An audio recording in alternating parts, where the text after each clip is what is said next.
dibilang anak emas, anak pemerintah gitu. Bonusnya tuh sekitar 100-an setahun. Oh,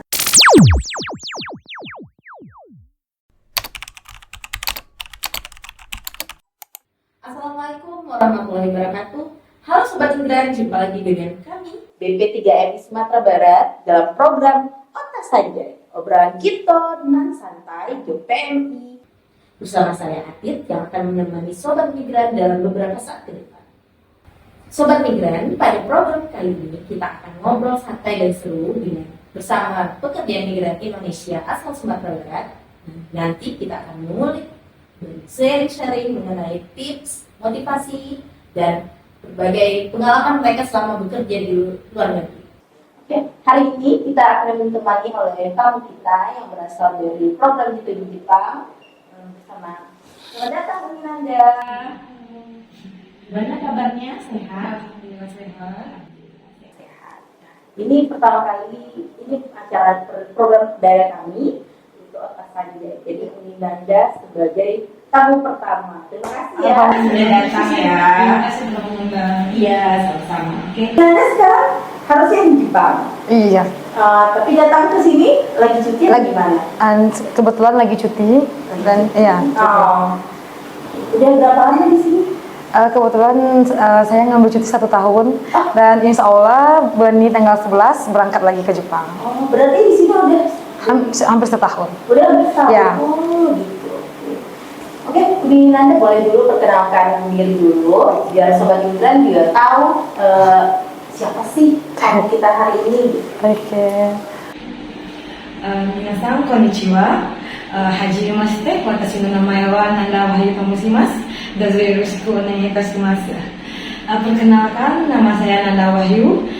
Saya berasal dari Pariaman dan mengikuti program IPA pada tahun 2017, yaitu IPA 11. Dan sekarang saya ngambil cuti setahun dan insya Allah berangkat lagi ke Jepang. Sekian. Ya, wah, keren sekali ya Nanda ini ya, lulus IPA 11. Iya, IPA 11. Nah, terus kita mau nanya lagi nih, Nanda sebelumnya udah kerja di Jepang udah berapa lama? Kerja di Jepang itu dari 2018 sampai 2023.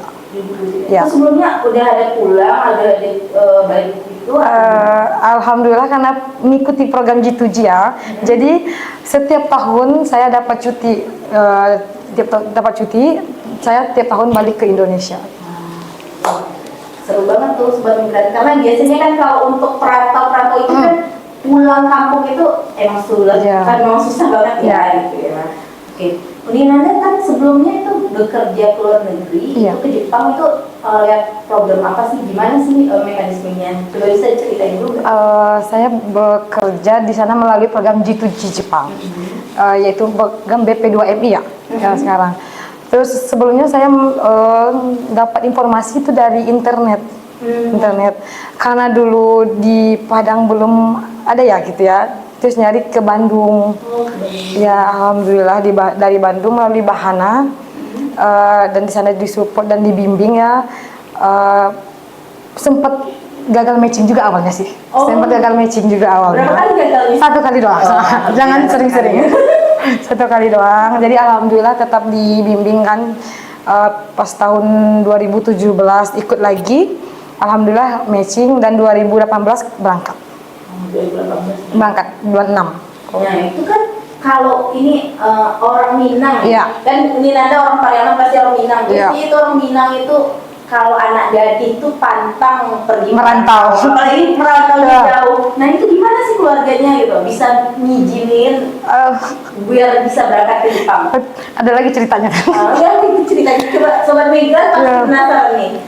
Kan dulu habis lulus S1 keperawatan ya, mau ngambil nurse, tapi dari saya sendiri saya mending ke Jepang aja lah gitu ya, karena ada peluang ke Jepang. Terus izin lah ke orang tua, coba izin tapi nggak diizinin karena nanti demam atau segala macam susah. Di dalam negeri aja kita susah, apalagi di luar negeri ya gitu kan. Kita ngubungin di mana? Apalagi dulu kan banyak yang kayak kekerasan atau segala macam ya gitu ya gitu. Terus coba yakinin terus sempat juga ngambek gitu, nggak keluar kamar, nggak makan ya. Terus orang tuh udah heboh tuh, udah panik gitu kan, udah nggak makan anaknya gitu kan. Yaudahlah diizinin, syaratnya kakak nemenin dulu ke Bandung gitu buat pelatihan kan, takutnya nanti ada apa-apa di kan gitu. Makanya daftar ke Bandung, ikut pelatihan, habis itu daftar berkas kan, ikutin segala macam kan kayak psikotes, MCU, lulus semuanya langsung menterzu atau wawancara. Dan alhamdulillah matching. Habis itu kita disekolahkan kembali oleh program G2G, program pemerintah ini kan, selama 6 bulan. 6 bulan di Jakarta untuk apa ya, memantapkan mungkin ya gitu. Selama 6 bulan itu kita difasilitasi dan udah dikasih uang jajan bulanan juga gitu. Sobat Migran, Ya. kalau melewati program G2G Ya. ini sangat banyak keuntungannya ya, fasilitas yang diberikan ya. Ya. Kita dapat uang saku, ilmu juga nambah gitu ya. Terus setelah ikut pelatihan tadi, berapa lama sih jaraknya pelatihan sampai berangkat gitu? Pelatihan tuh kita langsung kayak 4 bulanan mungkin ya, kita ikut pelatihan, langsung kita didaftarkan di Bahana tuh kan, langsung diurusin semua. Bagaimana cara mendaftarnya, bagaimana berkas-berkasnya langsung diurusin semua gitu. Habis itu ya dinyatakan lulus kan, prosesnya kan setahun ya, setahun gitu, sampai proses matching itu kurang lebih setahun dan tanpa biaya. Tanpa biaya. Biaya. Ini Program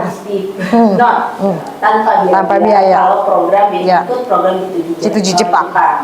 Tidak ada biaya. Nah, Linanda kan kerja di Jepang. Ya. Ini kerjanya di mana? Perusahaannya apa? Apa nih job desknya gimana?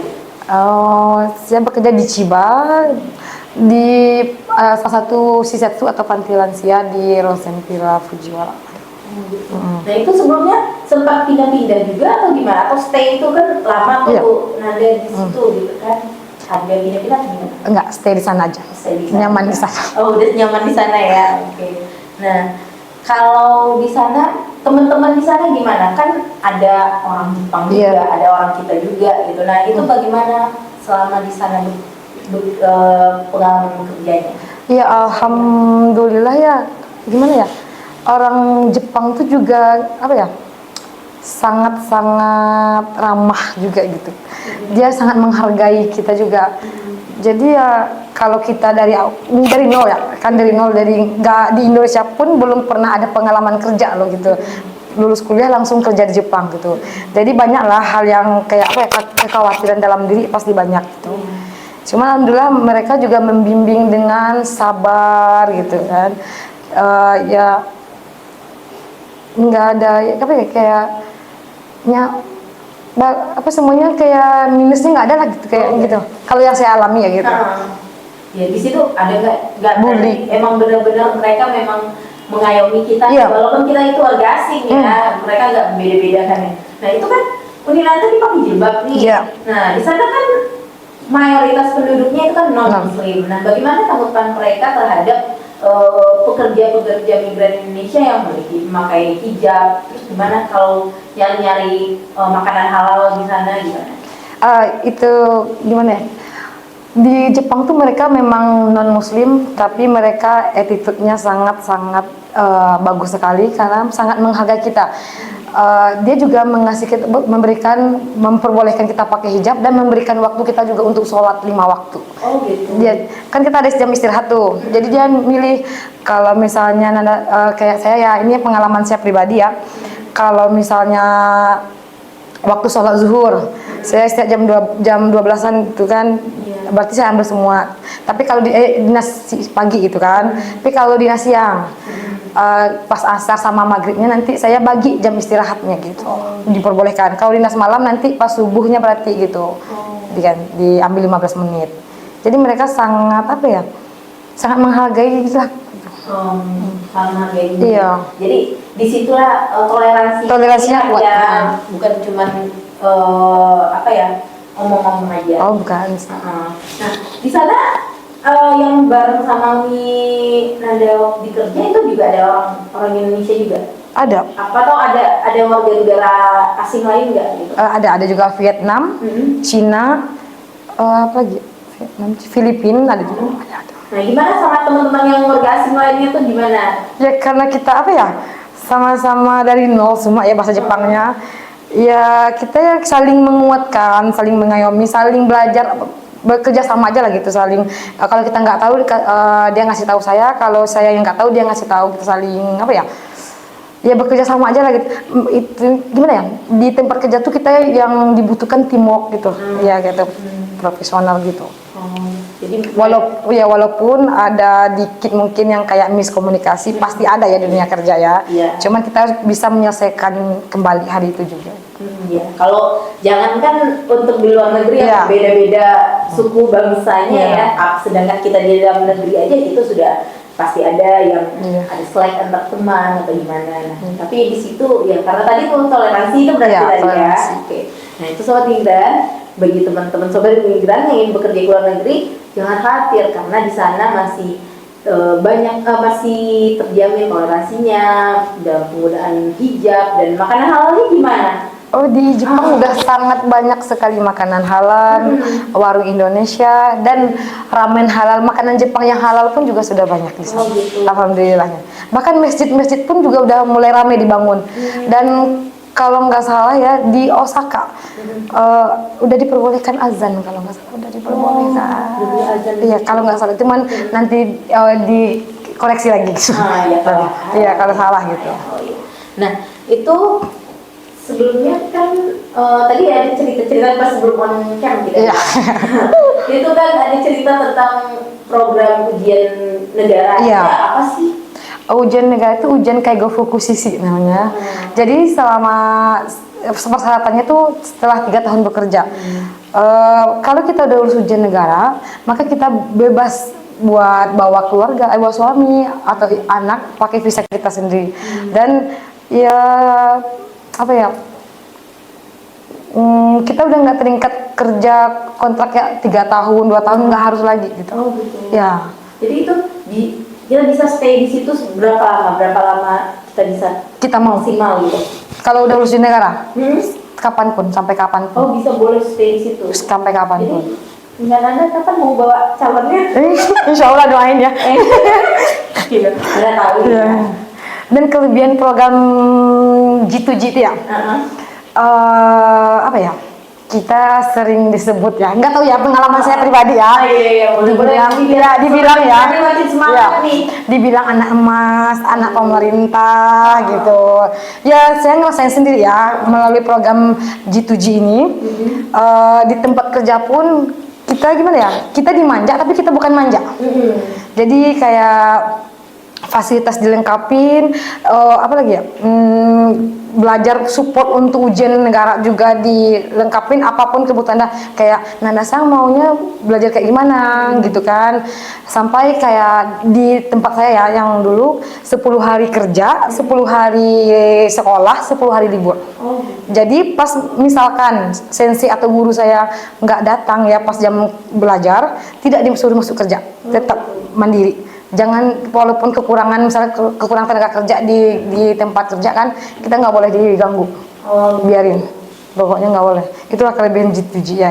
Jadi kalau misal kita nggak dikasih jam belajar, kita bisa komplain, kita bisa lapor gitu. Jadi mereka juga pokoknya nggak akan semena-mena juga gitu. Gitu ya. Yang perlakuan saya dapat ya gitu. Ya. Terus ini yang paling menarik nih biasanya ya, yang paling dicari-cari tahu. Apa tuh? Yang bikin orang bersemangat, aku mau lah kerja ke luar negeri. Iya. Nah itu, kasih gajinya gitu.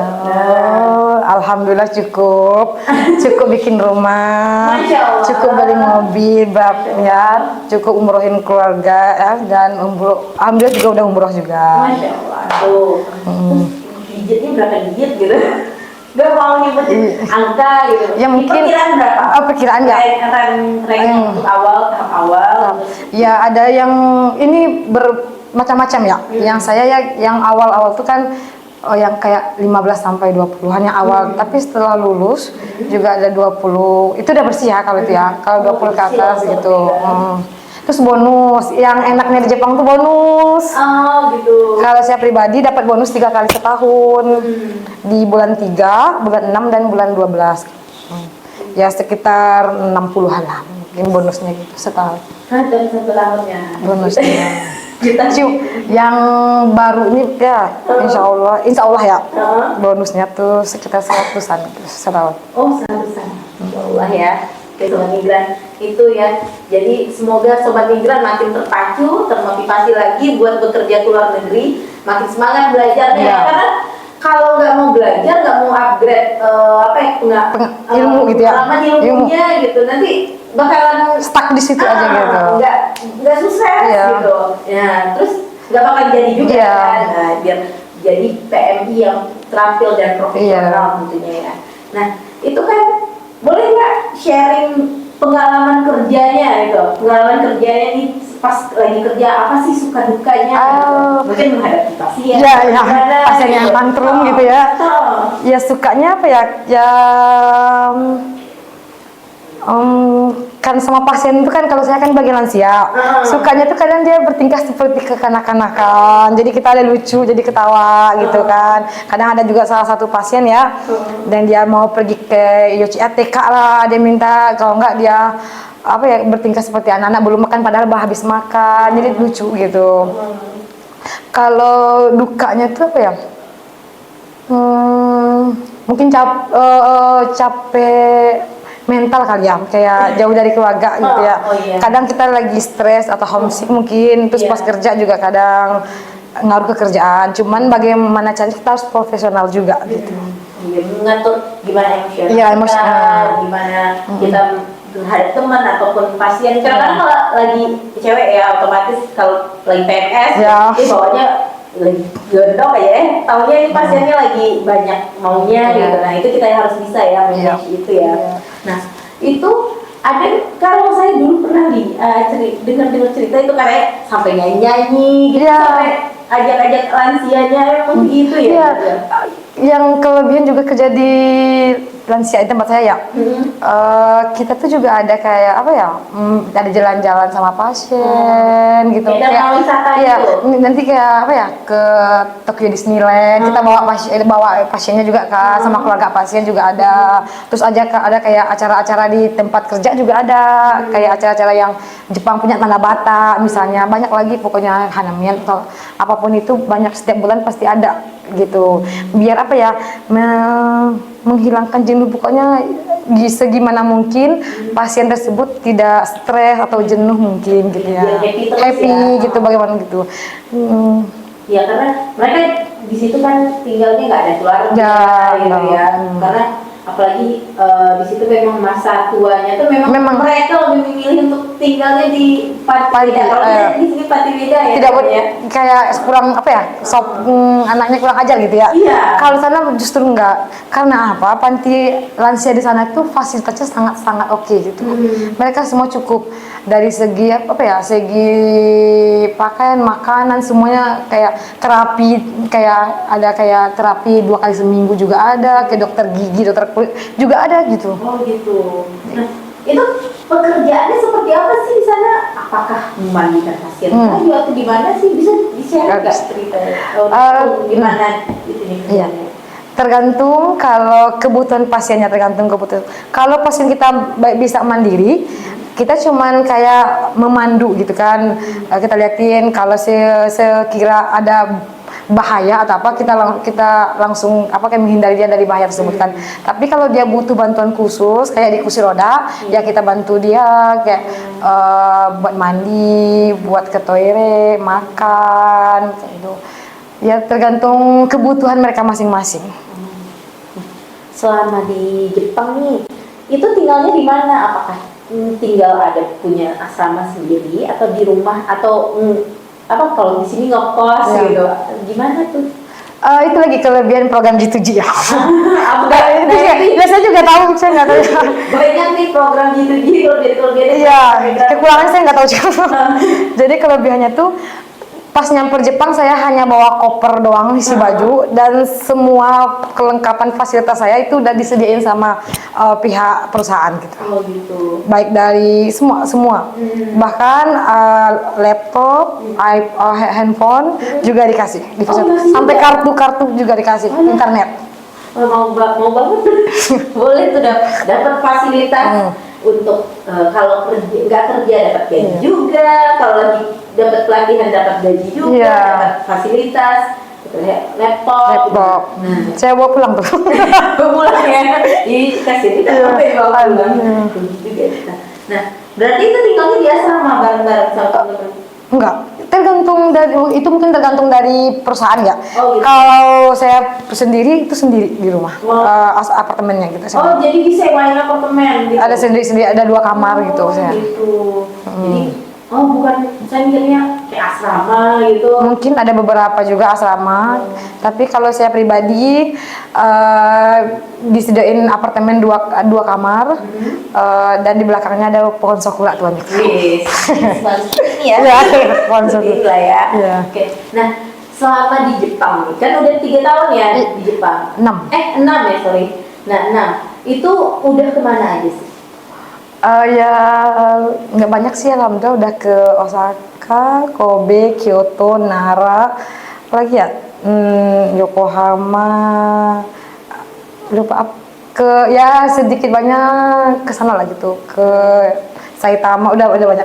Udah mulai Jepang lah ya. Ya belum semua sih. Oh, belum semua. Tapi hampir udah semua ya, udah dijelajahi ya. Nah, itu biasanya pergi ya rame-rame atau gimana? Ini tergantung, kalau biasanya kita tuh ada sama teman-teman juga ada. Teman-teman EPA atau itu? Kalau saya mungkin ruang lingkupnya kecil kali ya. Teman EPA kebanyakan, kalau enggak sesama kerja di tempat kerja. Jadi kita ngatur, minta Kibo Yasumi namanya, libur bareng bulan depannya mau kemana nih, mau ke Tokyo Disneyland gitu, atau mau main ski pas salju, main ski gitu. Jadi ngambil liburnya 3 hari atau 4 hari, atau mau ke Osaka gitu kan, ya gitu. Wow, keren sekali. Nah, itu apa sih yang paling berkesan selama di sana? Ya, Yang paling berkesan banget selama di Jepang, bekerja di Jepang atau pengalaman jalan-jalannya? ada. Di Jepang tuh kita nggak bakal kehilangan barang kita. Oh iya gitu ya. Iya. Iya, saya dengar juga tuh. Itu pengalaman pribadi ya. Dompet saya berapa kali tuh dompet saya jatuh di stasiun di Eki kan. Itu sampai saya balik dari jalan-jalan, dia nggak pernah diambil orang gitu. Kalau misalnya pun diambil orang, pasti di Eki-nya di tempat staffnya aja gitu. Oh gitu, dititip Jadi sama sistemnya. kalau enggak, nanti ada, entah nggak tahu kenapa, ada polisi atau apa yang antar ke rumah, karena di dalamnya ada KTP kita kan gitu. Oh gitu, diantar. Di sana Kayak pakai kartu identitas? ada. Oh, Zairyo Kado namanya, Zairyo Kado. Gitu, dikasih buat Jepang gitu. gitu. Visa kita apa kan di sana kita tahu gitu. Terus kebetulan juga kemarin juga ke ATM, saya ninggalin HP. Oh, ninggalin handphone. Hati-hati. Cuman ninggalin handphone, saya pergi ke supermarket kan buat belanja, udah 2 jaman, 3 jaman, udah makan juga ke restoran kan sama teman. Pas mau ngambil HP, handphone mana ya, handphone mana? Udah balik lagi nyari ke supermarket segala macam, udah kemana lagi ya? Ke ATM, pas nengok tetap stay di sana aja. Itulah ya, walaupun mereka mayoritasnya juga non muslim, tapi itu rasa kejujurannya itu tinggi ya. Gimana, boleh nggak sharing nih buat sobat migran nih, apa sih tips-tips yang bisa dikasih buat sobat migran, terus motivasi biar memacu lagi semangatnya buat bekerja ke luar negeri, biar semangat lagi gitu? Iya. Mungkin yang dipersiapkan yang pertama kali itu mental, kesabaran gitu. Karena apa? Dunia kerja di sana sama Indonesia kan berbeda gitu, peraturannya juga di sana disiplin. Mungkin di tempat kita kalau berleha-leha dikit juga nggak apa-apa lah ya, telat-telat dikit nggak apa. Kalau di sana kita malu kalau telat dikit gitu. Bahkan ada yang setengah jam, yang saya alami ya, setengah jam sebelum mulai kerja juga udah stay depan laptop, atau 15 menit juga ada, atau 5 menit. Tapi umumnya orang tuh kadang 15 menit sebelum atau 10 menit sebelum tuh kita udah standby di depan gitu. Terus sabar. Kalau saya ya karena pasien lansia ya, jadi kita butuh sabar karena kita seperti hal layaknya kita ngerawat anak juga kan, dia ada tantrumnya, ada yang nggak bisa diomongin. Kadang dia ya kayak pipis sembarangan, tapi dia kan udah pakai pampers semua, cuman kayak bolak-balik ke kamar mandi, ya pokoknya kayak ngerengek itu lagi. Cuman butuh sabar. Gitu. Terus kalau untuk tips untuk gimana caranya biar bisa bahasa Jepangnya itu bisa lancar gitu. Soalnya kan itu kan bahasanya kan ada hiragana itu kan agak membingungkan ya. Itu apa sih tipsnya, bisa di-share Kak? Apa ya? Kalau misalnya bisa juga melalui nonton film. Kalau kita ada hobi, kita nonton anime, kan bisa dengar sama melihat kan juga. Nah, gitu. Kalau tidak ya belajar kayak di YouTube juga bisa ya. Terus apa ya? Kalau saya dulu karena disupport belajar sama orang orang perusahaan kan. Jadi ya di tempat kerja juga belajar, di rumahnya juga ngulang nanti review lagi. Cuman nanti suka sering nonton kayak film-film Jepang, terus kayak anime gitu untuk memantapkan. Dan sering-sering juga kayak melatih kaiwa atau apa namanya itu, kayak berbicara pakai bahasa Jepang gitu. Latihan speakingnya nulis gitu untuk kanji atau apa gitu. Nah, boleh kasih motivasi biar teman-teman sobat migran nih makin semangat lagi. Iya. Saya pernah ngambil ngutip dari pepatah Jepang ada kan, 7 kali gagal 8 kali bangkit. Saya juga pernah gagal. Gagal ujian negara juga pernah, gagal matching juga pernah. Jadi saya saya tidak berhenti untuk berjuang kembali. Karena kalau kita berhenti kita harus stuck dan habis. Tapi kalau kita mencoba lagi, kita ada 2 kemungkinan, gagal atau lulus gitu kan. Jadi untuk pertama saya gagal, saya mencoba lagi, saya berusaha lagi walaupun dengan perasaan kesedih segala macam kan. Alhamdulillah saya mesti lulus juga. Yang kedua juga ujian negara juga saya juga gagal awalnya. Saya juga nangis gitu. Jadi kan 3 tahun kan berjuang. Tapi ya orang tempat kerja juga memotivasi. Nanda-san katanya, kalau Nanda-san berhenti sekarang, Nanda-san cuma dapat katanya kan hasil gagal. Udah nggak ada lagi yang Nanda-san gagal cuma peluang. Tapi kalau Nanda-san mau mencoba lagi katanya, Nanda-san ada 2 kemungkinan, ada gagal dan berhasil. Tapi kita usahain berhasil karena kita udah mencoba gagal. Jadi kita harus mencoba untuk berhasil. Jangan gagal terus. Jadi itu motivasi, harus jangan pantang menyerah. Nah, harus terus semangat mencoba dan mencoba mencoba. Nah, sobat migran, itu obrolan kita hari ini ya, yang sangat banyak sekali ilmunya, banyak sekali motivasinya. Nah, tentunya sobat migran kedepannya juga semakin semangat nih untuk bekerja ke luar negeri ya, mungkin Anda ya. Nah, ada pesan-pesan terakhir Kak buat sobat migran? Ya, kalau untuk yang khusus kesehatan ya, mungkin umum juga kalau mau ikut kerja ke luar negeri, mending ikut G2G. Disarankan, bukan mending disarankan ikut program pemerintah G2G ya. Baik itu ke Jerman, ke Jepang, karena kita sangat aman, kita bakal dilindungi. Gitu. Kalau saya alami, saya sangat aman ya rasanya gitu. Saya sangat aman. Nah, itu sobat migran, jadi bekerja ke luar negeri dengan cara prosedural melalui mekanisme yang udah jelas melalui pemerintah. Oke, Rinanda, tidak terasa ya sobat migran, Rinanda, obrolan kita yang sangat menyenangkan ya. Begitu banyak yang terjawab ya, rasa ingin tahu yang terjawab buat sobat migran. Semoga kedepannya sobat migran makin terpacu lagi semangatnya untuk belajar, untuk mengupdate diri dan mengembangkan potensi diri agar menjadi pekerja migran Indonesia yang terampil dan profesional seperti Uninanda. Amin. Amin ya Rabbal. Oke, terima kasih saya ucapkan kepada Uninanda atas partisipasinya yang udah meluangkan waktunya hari ini, walaupun sedikit hujan ya di luar. Sedikit hujan juga ya di sini ya. Udah berkunjung di program perdana kami, udah buka program kami dengan berbagai ilmu, berbagai sharing buat sobat migran yang sangat bermanfaat. Oke. Dalam program Kota Sanjay. Sedikit dari saya juga. Saya berterima kasih pada pemerintah program khususnya G2G ya, BPTGMI ya, karena udah mengadakan program ini gitu. Banyak sekali manfaatnya saya terima. Masya Allah ya. Mungkin adik-adik juga insya Allah yang baru lulus kuliah atau mencari kerjaan juga bisa langsung cari ya informasinya di sini coba. Oh iya, datang langsung ke BP3MI terdekat Ya, gitu internet ya. juga ada kan ya? Hah? Di internet juga ada. Oh iya, bisa sharing juga melalui website ataupun Ya. Instagram kami.